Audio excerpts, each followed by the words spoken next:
Kia ora everyone, it's Nathan Rose from Capgemini here in beautiful Auckland, New Zealand.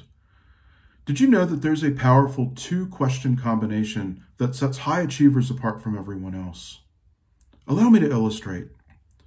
Imagine you've overdone it at the gym and you're in hospital for a minor surgical procedure on your knee. The admitting nurse comes in and says, "Okay, we're all set for the knee replacement, right?"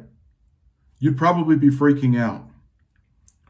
Believe it or not, a similar situation actually happened at a hospital once.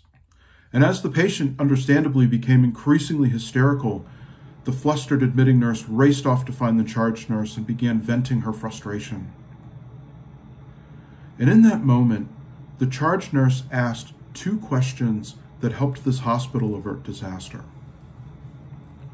I recently reread No Ego by Cy Wakeman. This book completely changed my life and challenged the way I approach difficult circumstances in my work. If I had to summarize the book in a single sentence, it would be this: your circumstances aren't the reason you can't succeed, they're the reality in which you must succeed. And in the pages of No Ego, Wakeman details how those who step up to the mantle of accountability become far more successful than those who don't.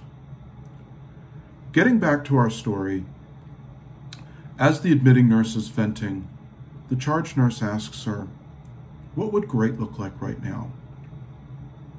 Taken aback, the admitting nurse thinks for a moment and says, "Well, I suppose I could triple check with the doctors and our systems to ensure that the patient's here for the procedure she believes she's having.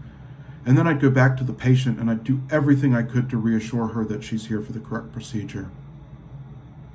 "Okay," the charge nurse says, "so why aren't you doing that?